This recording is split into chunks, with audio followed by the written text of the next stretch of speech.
Good morning. It's Monday, October 16th, and that means two things.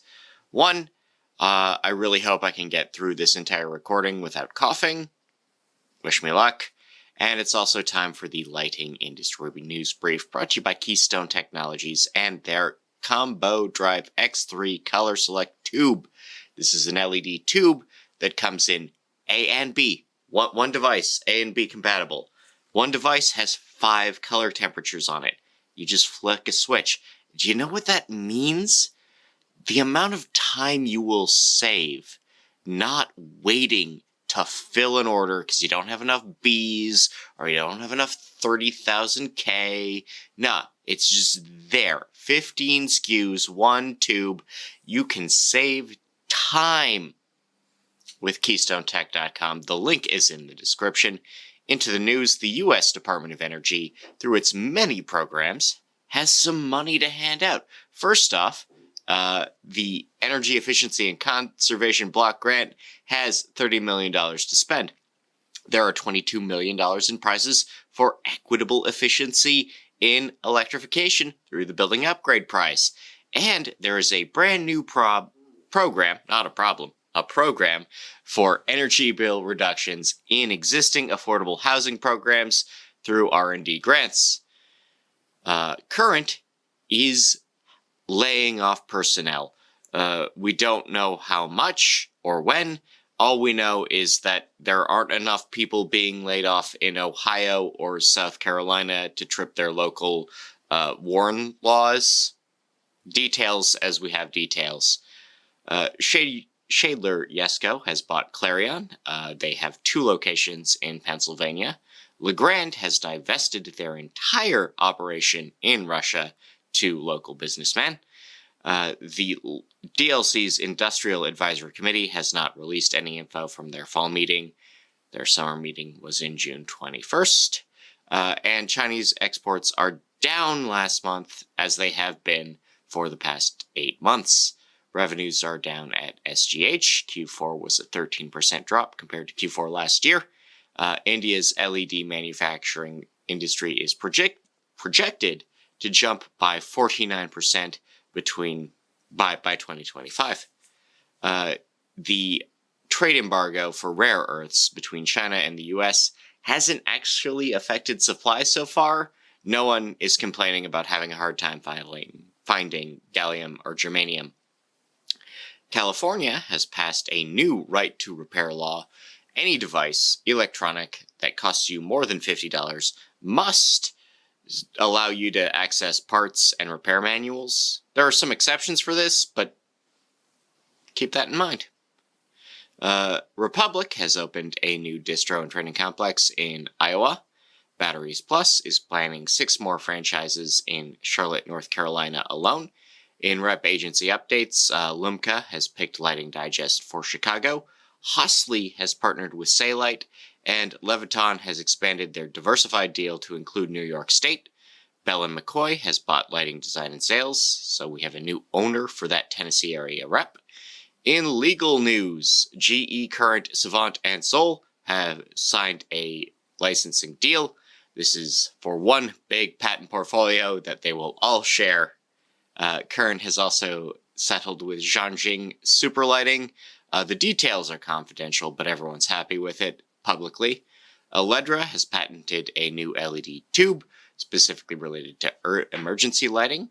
The ITC has terminated Ouster's case versus Heisei, but it's still going ahead in federal courts.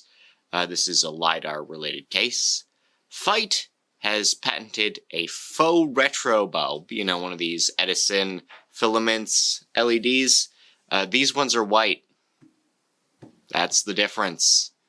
DC Solar, noted Ponzi scheme, has already sent the CEO to jail, but now prosecution has targeted their lawyer, R.E.J. Lauer, for a new case related to that case.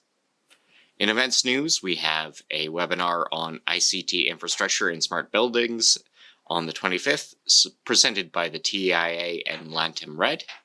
On the 18th, we have an IES luncheon in Toronto hosted by Tom Butters.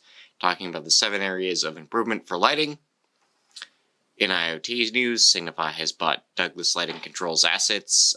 These include patents and trademarks valued at about $250,000. LCA has launched a new fundamentals video series. The LCA TV series is a new intro program to controls. Google has begun feeding Maps data into an AI to control traffic signals, and it seems to be working, as far as drivers are concerned, at least.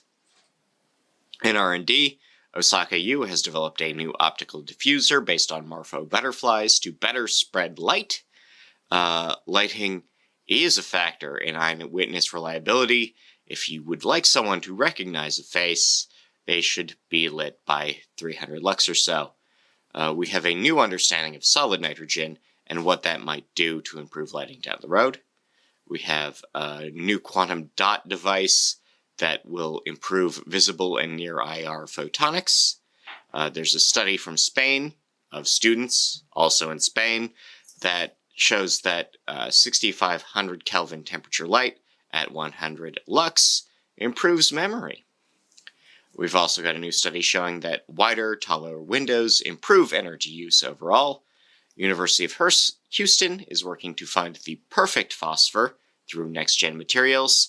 And if you're in India, we have found that dirty lighting causes insomnia in middle-aged and elderly Indians. Dirty lighting would be kerosene, charcoal, coal, fresh plant matter, dung. All these issues used for light or cooking fuel just has knock-on effects. In darkness-related news, the ILO has called for eye protection for indoor workers. France has begun offering fines for stores and offices that leave their lights on indoors after hours. The Sea Turtle Conservancy has partnered with Florida State Parks for new education. Light at night makes psychiatric disorders worse. Conversely, light during the day makes them better. What do you know? 248 scientists has signed on to a letter establishing a consensus for a need for human-centric lighting, specifically limiting blue spikes in LEDs. Camping will help you sleep. Wind farms are too bright at night. Circadian disruption causes neuroinflammation. Sanibel, Florida has reported a record year for turtles. Chicago had 1,000 fatal bird strikes in one night this year. A bird observatory in Alberta has called for a light pollution abatement. Nottinghamshire County, UK has cut lighting and has not seen a downside so far. Georgia conservationists are tracking lighting from the turtles' perspective, taking new photos of the beach from where the nest eye view and seeing what lighting actually needs to be adjusted. And Central Oregon has started a new night restoration effort. In horticultural news, Nanolux has set up shop in Spain as part of a partnership with I'm Here Distribution.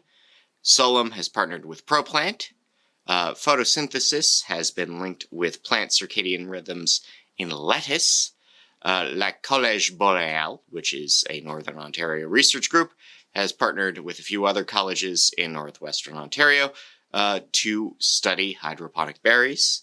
And Fluence has partnered with, wait for it, Wageningen. Yeah, Wageningen, to study LEDs and how they affect electrical conductivity in strawberries. Got there, promise. In recommended reading, all this on nail.org, we have a chart of what the eclipse did to harm solar generation for those 90 minutes that happened earlier this week. We have strategies for lighting cage-free poultry. We have tips for neon signs that are made out of LEDs. We have a recap of Taste of Technology. We have a look at what Swiss job site lighting does compared to American. We have an understanding of circadian lighting, essentials in lighting design, why the sudden interest in smart lighting, a visit to the Museum of Street Lighting, innovation versus risk in 5G, Jim Benya talking about luminaire level controls, cameras disguised as bulbs, are they the next big thing? Quantum computing with light, this comes back to the Nobel Prize from last week.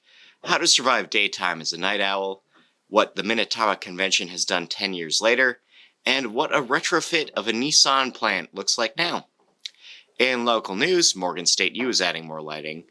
Churches in Georgia have formed an interfaith power and lighting nonprofit org to improve energy use in those churches. Bethlehem, Pennsylvania, residents are getting free dusk to dawn street lamps for their exterior lighting.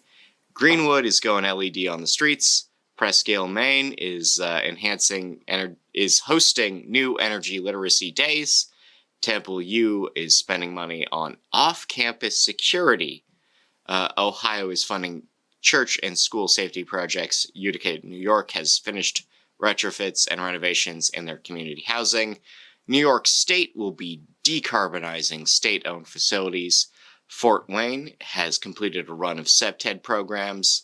We have a new lead lighting at U, Missouri. Sioux City, Iowa has those faulty phosphors for street lighting. Champaign, Illinois has new lighting on the streets. St. Catharines, Ontario is moving ahead on a big, sweeping energy efficiency program. Worcester, Massachusetts has a new small business energy program. Clarington, Ontario is moving the lighting systems from one dog park to a different dog park. And Fairhaven, Massachusetts is hosting a dedication ceremony for their historic street lighting project. In international news, the Church of England will be decarbonizing all of their properties in the UK by 2030. Zimbabwe is improving energy in schools. And a retrofit project for a church in Mexico has been paused because the workers found a lost pre-contact temple, and that's pretty cool. In People News, we've got a leadership shuffle at Solitube, Led Vance doing about the same. We have some promotions at the ALA, and these can make a huge LED matrix. The LEDs are normal size, but the scale of it is big. And in the debunking zone, no, France did not suffer massive power outages because the Niger coup forces cut off their access to crypto. They just cut off the electricity to the French embassy in Niger. What? Anyway, I've been Scott Walker. Thank you to Keystone. Thank you for listening. Thank you to Nailed. Enjoy your week. Enjoy the music.